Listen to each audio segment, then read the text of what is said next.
বৃহস্পতিবার পবিত্র রাতে কেউ যদি এই দোয়াটি 100 বার পরে কোনো দিন পৃথিবীর কোনো মানুষের কাছে তার হাত পাততে হবে না।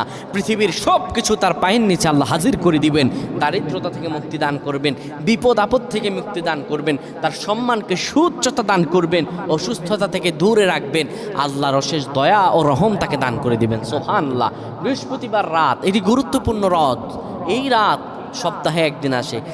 আরবিতে রাত আগে আসে, দিন পরে আসে। সুতরাং বৃহস্পতিবারের যে দিন গিয়ে রাত, এটি বৃহস্পতিবার রাত নয়, এটি শুক্রবারের রাত, এটি জুমাবারের রাত, এটি দোয়া কবুলের রাত, আল্লাহর কাছাকাছি হওয়ার রাত। সুবহানাল্লাহ।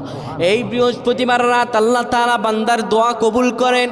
কেউ যদি বৃহস্পতিবার রাতে ঈশা নামাজের পরে পবিত্র হয়ে ইয়া হাইয়ু ইয়া হাইয়ু ইয়া হাইয়ু ইয়া রফিয়ু ইয়া রফিয়ু ইয়া রফিয়ু এই দোয়াগুলো পড়তে পারে 100 বার, আল্লাহ রাব্বুল আলামিন